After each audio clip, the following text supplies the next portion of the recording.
Hello అండి. నేను మీ నవీనాని. Welcome to our channel Naveena vlogs. ఈరోజైతే మీకు కొన్ని డౌట్స్ అడుగుతాను. అవైతే నాకు కామెంట్ సెక్షన్‌లో క్లారిఫై చేయండి. ఏంటక్క నీ బుర్రకి ఇన్నిన్ని డౌట్స్ ఎందుకొస్తున్నాయి? అసలు నీ డౌట్స్ ఏంటి అని అడుగుతారా? ఏం లేదండి. ఎందుకో తెలీదు. అప్పుడప్పుడు ఏంటంటే చాలా యాక్టివ్‌గా అనిపిస్తది. అప్పుడప్పుడు ఏంటంటే చాలా డల్‌గా అనిపిస్తదనమాట. ఇక అదైతే డల్ అననులేండి. ఇక బద్ధకం అంటారు కదా! అదే ఇక ఇదేంటంటే నాకు థైరాయిడ్ ఉంది. దానివల్లో తెలీదు.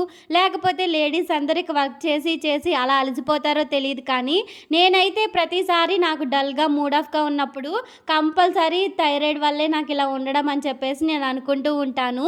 సో, థైరాయిడ్ ఉన్న వాళ్ళకి కూడా ఇలా ఉంటదా? నాకైతే కామెంట్ సెక్షన్‌లో చెప్పండి. నేనైతే ఈ థైరాయిడ్ వల్ల చాలా ఇబ్బందయితే ఫేస్ చేస్తున్నానండి. కొన్నిసార్లయితే కాళ్ళు నొప్పులు మామూలుగా రావనమాట. ఇక మెడ నొప్పి, అసలు గొంతు నొప్పి ఇవన్నీ వచ్చేస్తూ ఉంటాయి. సో, ఇవొచ్చినప్పుడైతే ఇక చెప్పనవసరం లేదు. బద్ధకం అయితే చాలా ఎక్కువగా ఉంటుంది. ఇక పనైతే అస్సలు చేయబుద్ధి కాదనమాట. ఇది లేనప్పుడైతే చాలా యాక్టివ్‌గా ఉంటానండి. ఎంత పనైనా చేసుకోగలను. కొన్ని కొన్ని సార్లేంటంటే చాలా ఏడుపొచ్చేసిద్దండి. ఈ థైరాయిడ్ వల్ల, నొప్పుల వల్ల కాదు. ఇంట్లో పనులు చిన్న చిన్న పనులే చేసుకోలేకపోతున్నాను ఏంటి అని చెప్పేసి భలే బాధగా అనిపిస్తది. ఇక బట్టలకైతే మిషన్ ఉందనమాట.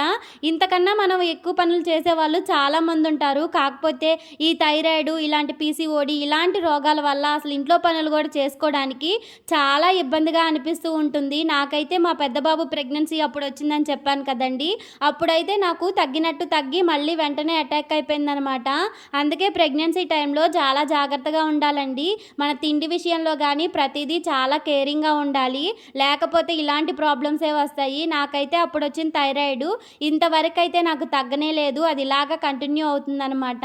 కొన్ని కొన్ని సార్లయితే బాగా ఎక్కువగా అయిపోద్దండి. ఇక అప్పుడైతే చెప్పనవసరం లేదు. ఇక మీతో మాట్లాడుతూనే కర్రీ అయితే అయిపోయిందనమాట. మీకైతే ఎవరికైనా థైరాయిడ్ కంట్రోల్ అవ్వడానికి ఏదైనా టిప్ తెలిస్తే నాకైతే కామెంట్ సెక్షన్‌లో చెప్పండి. తప్పకుండా ఫాలో అవుతాను.